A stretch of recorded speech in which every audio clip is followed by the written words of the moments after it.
안녕하세요. 오늘은 성경에 보면 왜 38년 된 병자를 고치시는지, 왜 38년인지에 대해서 알아보도록 하겠습니다. 예, 요한복음 5장 2절에서 5절까지 읽어보시겠습니까? 네, 예루살렘에 있는 양문 곁에 히브리 말로 베데스다라 하는 못이 있는데 거기에 행각 5이 있고 그 안에 많은 병자, 소경, 절뚝발이, 혈기 마른 자들이 누워 물의 동함을 기다리니 이는 청사가 가끔 못에 내려와 물을 동하게 하는데 동한 후에 먼저 들어가는 자는 어떤 병에 걸렸든지 낫게 되밀어라. 거기 38년 된 병자가 있더라. 예, 그렇죠. 38년 된 병자를 베데스다 연못가에서 이제 예수님께서 고치시죠. 그죠? 예, 그런데 이거는 상당히 참 깊은 의미가 있는 것입니다. 일단 6절에서 9절 한 번만 더 읽어보십시오. 6절에서 9절까지. 네.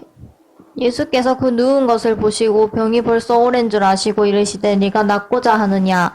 병자가 대답하되 주여 물이 동할 때에 나를 못에 넣어줄 사람이 없어 내가 가는 동안에 다른 사람이 먼저 내려가나이다. 예수께서 가라사대 일어나 내 자리를 들고 걸어가라 하시니 그 사람이 곧 나와서 자리를 들고 걸어가니라. 이날은 안식일이니. 예, 예수님께서는 안식일날 고쳐주시죠. 안식일날.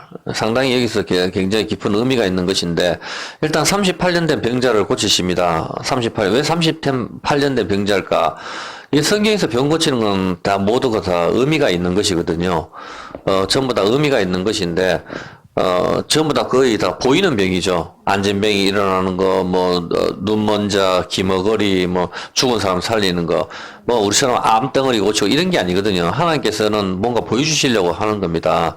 예, 그렇게 하기 때문에 당연히 38년 된 병자도 의미가 있겠죠. 민수기 13장 25절이 답입니다. 민수기 13장 25절에서 28절까지 한번 읽어보십시오. 네, 40일 동안에 땅을 탐지하기를 마치고 돌아와 바란 광야 가데스에 이르러 모세와 아론과 그 이스라엘 자손의 온 회중에게 나와 그들에게 회보하고 그 땅 실과를 보이고 모세에게 보고하여 가로되 당신이 우리를 보낸 땅에 간즉 과연 젖과 꿀이 그 땅에 흐르고 이것은 그 땅의 실과니이다. 그러나 그 땅 거민은 강하고 성읍은 견고하고 심이 클 뿐 아니라 거기서 아낙 자손을 보았으며.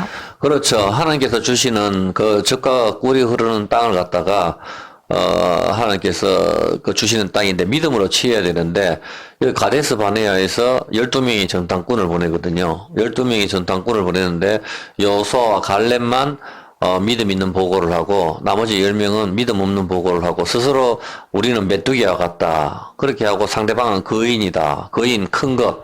어떤 개념이 있거든요. 거인이라고 하면은, 골리앗을 떠올려야 되는 거죠. 예, 그렇게 쳐다보는 겁니다. 그런데 여기서 하나님께서 어떻게 하시는가 하면은 하루를, 일단 조금만 더 읽어볼게요. 30절에서 33절 한번 읽어보십시오. 네, 갈렙이 모세 앞에서 백성을 안둔시켜 가로되 우리가 곧 올라가서 그 땅을 지하자 능히 이기리라 하나 그와 함께 올라갔던 사람들은 가로되 우리는 능히 올라가서 그 백성을 치지 못하리라 그들은 우리보다 강하니라 하고 이스라엘 자손 앞에서 그 탐지한 땅을 악평하여 가로되 우리가 두루 다니며 탐지한 땅은 그 거민을 삼키는 땅이요 거기서 본 모든 백성은 신장이 장대한 자들이며 거기서 또 네피림 후손 아낙 자손 대장부들을 보았나니 우리는 스스로 보기에도 메뚜기 같으니 그들이 보기에도 그와 같았을 것이니라. 예, 우리는 스스로 메뚜기와 같고 상대방은 거인들이다. 그렇게 이야기를 하는 거거든요. 거인 골리앗을 갖다가 다윗이 믿음으로 다 작살내는 것이죠. 예, 그런데 이 사람들은 하나님을 믿지 않았기 때문에 보이는 것에 겁을 먹었는 겁니다. 예, 그래서 하나님께서 이 사람들도 어디까지 나가는가 하면 14장 4절에 한번 봐볼 거예요. 4절에 보면 이렇게 이야기해요. 모세를 치우라 하거든요. 네, 이에 서로 말하되 우리가 한 장관을 세우고 애굽으로 돌아가자 하며. 그렇죠. 모세를 갈아치워버리고 다른 사람을 지휘관으로 세워가지고 다시 이집트로 되돌아가자 이렇게 이야기를 하는 겁니다. 그렇게 했을 때 33절 한번 봐볼 거예요. 33절에 하나님께서 이제 벌을 주십니다. 어떤 벌을 주시는가 하면 읽어보십시오. 너희 자녀들은 너희의 패역한 죄를 지고 너희의 시체가 광야에서 소멸되기까지 40년을 광야에서 유리하는 자가 되리라. 예, 34절. 너희가 그 땅을 탐지한 날 수 40일을 하루를 1년으로 환산하여 그 40년간 너희가 너희의 죄악을 질지니 너희가 나의 싫어 버림을 알리라 하셨다 하라. 그렇죠. 며칠이면 들어갈 수 있는 가나안 땅을 갖다가 40년 동안을 갖다가 뺑뺑이를 하나님께서 돌리시거든요. 그 돌리시는 이유가 믿음 없는 보고 때문에 하루를 1년으로 계산해서 40일을 탐지해가지고 40년을 돌리시는 것이죠. 근데 정탐꾼을 보낸 날짜가 2년이 지난 뒤거든요. 2년 지난 뒤니까 몇 년이 강야에서 돕니까? 38년을 도는 겁니다. 예. 그래서 38년을 돌고, 그 다음에 어떻게 돼요? 예수님께서 38년 된 병자를 고치시죠. 그리고 안식일날 고치시죠. 가나안 땅에 들어가는 게 안식인데, 안식을 잃어버렸잖아요.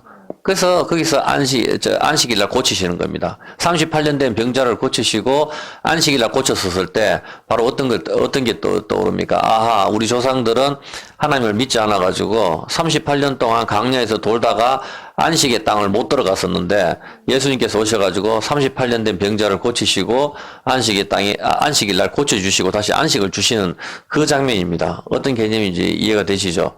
예, 38년 된 병자를 고치는 것은 바로 이런 개념이거든요.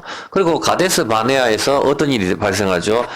가데스 바네아에서 12명의 정탐꾼이 가서 하나님을 믿는 사람 여호수아 갈렙, 그리고 하나님을 믿지 않는 10명의 인간들. 이렇게 딱 나눠지잖아. 그죠? 이 가데스 바네아가 바로 어딘가 하면은, 아브라함이 애굽에서 얻은 하갈을 쫓아버린 그 강야입니다. 가데스 바네아. 어떻게 연결되는지 아시겠죠? 그렇게 되는 겁니다. 그리고 38년 된 병자가 다시 요한복음 5장 2절 한번 볼까요? 요한복음 5장 2절에 보면은 여기서 중요한 게 있습니다. 양문 곁에 예수님이 양의 문이라 그랬잖아요. 양문 곁에 있는데 베데스다 하는 못에 있는데 거기에 많은 병자들이 거기에 바글바글거리죠. 보면은 3절 많은 병자, 소경, 절뚝발이, 혈기 마른 자 그리고 38년 된 병자 5이란 말입니다. 5. 어떤 개념인지 아시겠죠? 5은 항상 토라, 율법에 의해서 다 죽어야 되는 인간들. 근데 여기 있는 사람들은 뭐죠?